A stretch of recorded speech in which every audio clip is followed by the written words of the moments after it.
বাংলাদেশ এবং রাজস্থানে ঘূর্ণাবর্তের জের রাজ্যে ফের হতে চলেছে বৃষ্টি।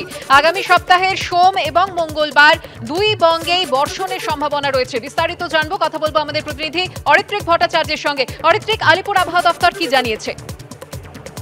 দেখো, তুমি যে সিস্টেমটা বলছো তার পাশাপাশি পশ্চিম মধ্য এবং উত্তর পশ্চিম বঙ্গোপসাগরে একটি নিম্নচাপ তৈরি হচ্ছে, সেটাও শক্তি বাড়াচ্ছে। नीरा सफेद तुरंत खुले, भरपूर झाग दे और इसकी स्मार्ट साइंस दे स्मार्ट केयर और फ्रेशनेस। मेरी चॉइस मेरा सफेद। এই নিম্নচাপ আপাতত দক্ষিণ উড়িষ্যা এবং উত্তর অন্ধ্রপ্রদেশ উপকূলে অবস্থান করলেও সেটা ধীরে ধীরে উত্তর দিকে এগোচ্ছে।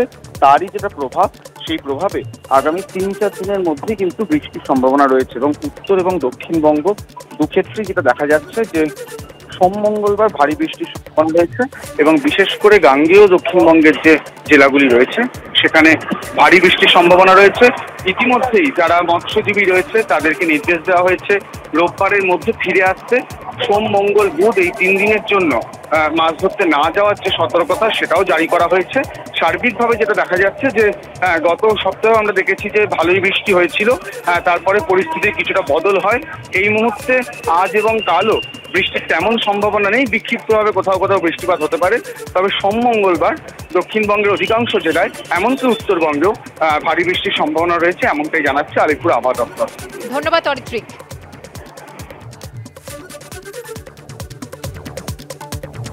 একদিকে যেমন উত্তর বাংলাদেশ এবং রাজস্থানে ঘূর্ণাবর্তের জের, যার জেরে রাজ্যে বৃষ্টি হওয়ার সম্ভাবনা, তেমনি অন্যদিকে পশ্চিম মধ্য উত্তর পশ্চিম বঙ্গোপসাগরে নিম্নচাপ ক্রমশ শক্তি বাড়াচ্ছে। নিম্নচাপটির আপাতত অবস্থান দক্ষিণ ওড়িশা ও উত্তর অন্ধ্রপ্রদেশ উপকূলে। আগামী সোমবার এটি গভীর নিম্নচাপে পরিণত হতে পারে বলে পূর্বাভাস। আর তার জেরেই আগামী সপ্তাহের শুরুতে দক্ষিণবঙ্গের উপকূল সংলগ্ন জেলাগুলিতে ভারী বর্ষণের সম্ভাবনা।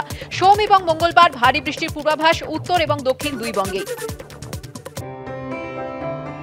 তার জন্য এই ভাস্কর্য, তার মুখ কল্পনায় এই কারুকৃতি, তার বিচারের দাবিতে মুষ্টিবদ্ধ একাধিক হাত।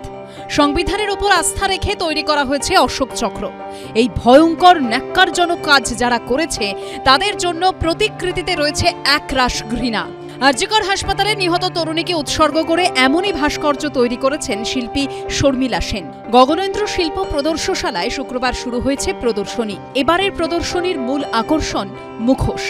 বিশেষত ভারতের বিভিন্ন প্রান্তের আদিবাসীরা যে ধরনের মুখোশ তৈরি করেন সেই শিল্প উঠে এসেছে এই প্রদর্শনীতে। পাশাপাশি রয়েছে বিরল শাঁখ ও ঝিনুকের এক্সক্লুসিভ কালেকশন।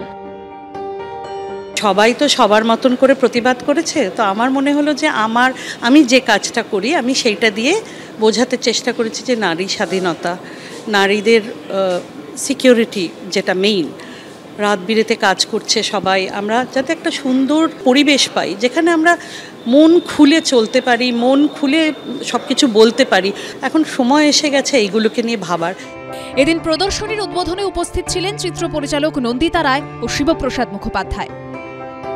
আমরা বোলপুরে শুটিং করছিলাম, ওখানে অনেক ধরনের মাস্ক পাওয়া যায় এবং আমরা চেষ্টাও করেছিলাম, অনেক মাস্ক আমরা দেখেওছিলাম, ভেবেছিলাম আমরা রুরাল ফোক মাস্ক ওখান থেকে নেব, কিন্তু সত্যি বলতে একবার যখন শর্মির মাস্ক চোখে লেগে যায় না, অন্য কোনো মাস্ক আর ভালো লাগে না। শর্মিদিকে বলেছিলাম আমায় তোমাকে বহুদূপীর মুখোশ বানিয়ে দিতে হবে এবং সেটা মানে আমি একদম এমার্জেন্সি লেভেলে বলেছিলাম যে আমাদের খুব মানে ইমিডিয়েটলি দরকার এরকম একটা ব্যাপারে, এবং ফাইনালি শর্মিদি সেই মুখোশ আমাদের বানিয়ে দিয়েছিলেন। শুক্রবার প্রদর্শনীতে উপস্থিত ছিলেন কলকাতা হাইকোর্টের বিচারপতি সৌমেন সেন, বিচারপতি অরিজিৎ বন্দ্যোপাধ্যায়, অবসরপ্রাপ্ত বিচারপতি রঞ্জিত কুমার বাগ, সুপ্রিম কোর্টের অবসরপ্রাপ্ত বিচারপতি ইন্দিরা বন্দ্যোপাধ্যায় সহ বহু বিশিষ্টরা। প্রদর্শনী চলবে সোমবার পর্যন্ত। সময় প্রতিদিন দুপুর 2টো থেকে রাত 8টা।